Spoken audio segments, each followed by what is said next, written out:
Tabir misteri kematian tragis As, wanita asal Tegal yang jasadnya ditemukan membusuk di balik tumpukan boneka di Denpasar, akhirnya terang benderang. Sang kekasih, pria warga negara asing asal Singapura berinisial MZ berusia 25 tahun, resmi diringkus polisi. Di hadapan penyidik, MZ mengakui semua perbuatan keji yang ia lakukan secara sadar karena dipicu rasa sakit hati terkait hubungan asmara mereka.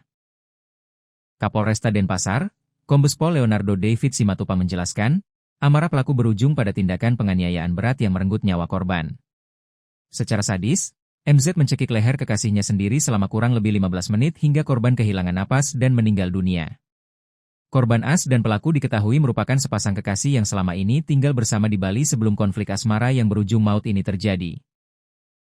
Terungkapnya kasus ini bermula dari laporan cepat masyarakat melalui layanan darurat 110 mengenai penemuan jasad korban pada Rabu malam, 15 Juli 2026. Polisi yang langsung bergerak melakukan olah TKP berhasil mengantongi ciri-ciri pelaku serta kendaraan yang digunakannya untuk melarikan diri.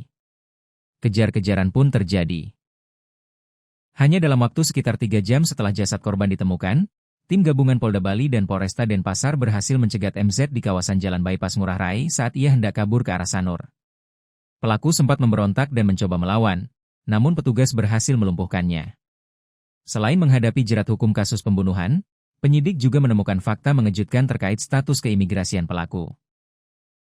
MZ diketahui masuk ke Indonesia menggunakan izin tinggal wisata, namun telah melanggar aturan keimigrasian karena menetap secara ilegal alias overstay selama lebih dari 1 tahun sejak tahun 2025.